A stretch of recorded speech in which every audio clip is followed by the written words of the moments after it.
Scoop. This is our kitchen area. So we're back here. The facility's right up there. And here's the room that we utilize for emergencies. So there's a window here, and on a sunny day we roll that up, and there's lattice blocking the window so nobody can get out. So it has its own door and lock and everything. And there's 6 condos. Sorry, the lights aren't on in here, but they're not.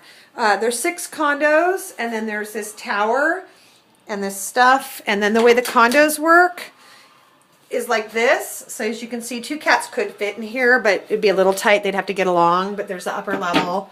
You can put a bed and a litter box and food and such in there. And then they are interjoining, you see. They go that way as well as this way, but they can be locked or unlocked. So if all the cats get along, what we would probably just do is open all of them, and they can run up and down and use the whole thing. And it's a little warmer to sleep up in there than it is here because it's a cement floor underneath that little carpet.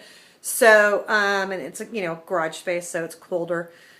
Anyway, they can go back and forth. We'd open them all, and they just go up and down as they please. They can share litter boxes. We can keep them on the lower level. Then there's a lot more room on the upper levels because they don't all need their own litter box. So that's one concept. Another concept is to have 1 cat or 2 if their siblings are very small and get along in every one of these, plus a few up here. But I hate to put too many up here because, if there's 7 up here and a bunch of cats in those rooms, then you're dealing with them fighting through the wire, crawling up each other's rooms, stressing out because there's so many cats. So you have to tell me what's best.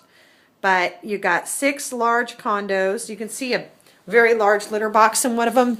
So you get the idea. Actually, that's not even pushed all the way back. It doesn't fit. But just so you get the idea of how big they are.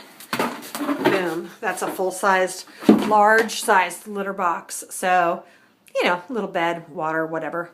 2 cats can go in there if they get along. So you tell me how this space would be best utilized for you.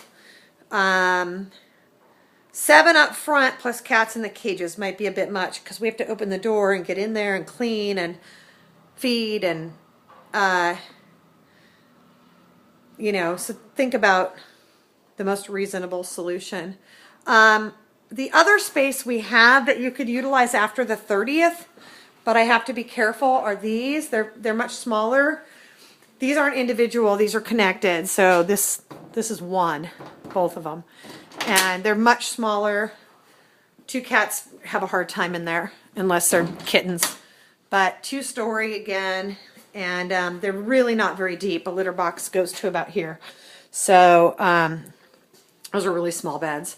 So I've got 4 of them. So looks like there's 8, but there's really 4 because the 2 that are open are all 1. And I'm going to need, if you need it before the 30th, I'm nervous because if a cat was to get sick, this is where I'd put them. And we aren't going to be a full house over Thanksgiving. So I could probably give you 1 set, like 2, up or downstairs, and then these 2 will save in case of illness. So that's the sitch. And then for warmth, we have these really good beds that are totally enclosed. Every cat gets one of these. So they'd be good in terms of staying warm because it is a little cold back here. But our staff works back here. It's not awful. And we have space heater during the day. We just don't leave it on at night. So that's the scoop. That's the kitchen. And here's Kitty Trim School. That's where everybody else is. All right. Kitty Mail.